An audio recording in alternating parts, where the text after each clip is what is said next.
Wagi ng bronze medal ang Filipino International Master na si Michael Concio Jr. sa 9-round Blitz Tournament ng Asian Juniors and Girls Chess Championships 2024 na idinaos sa Tagaytay. Si Daryl Oclares sa detalye.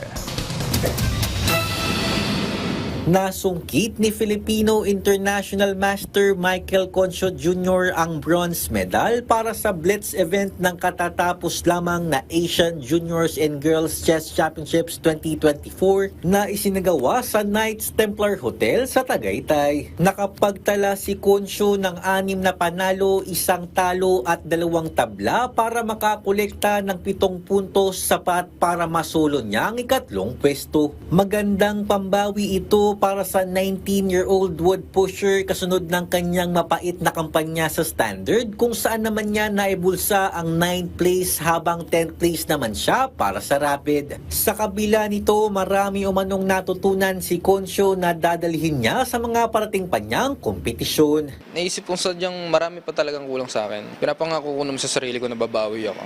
Sana sa susunod ko pong laro sa Singapore this coming November 28 hanggang December 5, sana swertehin sana.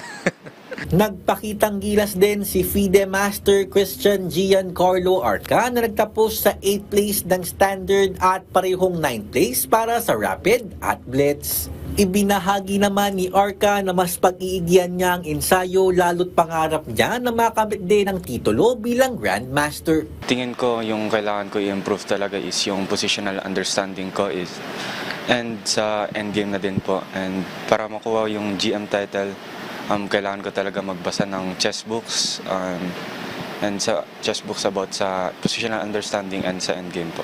Samantala, para sa junior girls, highest rank Filipina si Jamaica Yap Mendoza sa standard, samantalang nanguna naman si Apple Rubin para sa rapid at blitz. Daryl Oclares para sa Pambansang TV sa Bagong Pilipinas.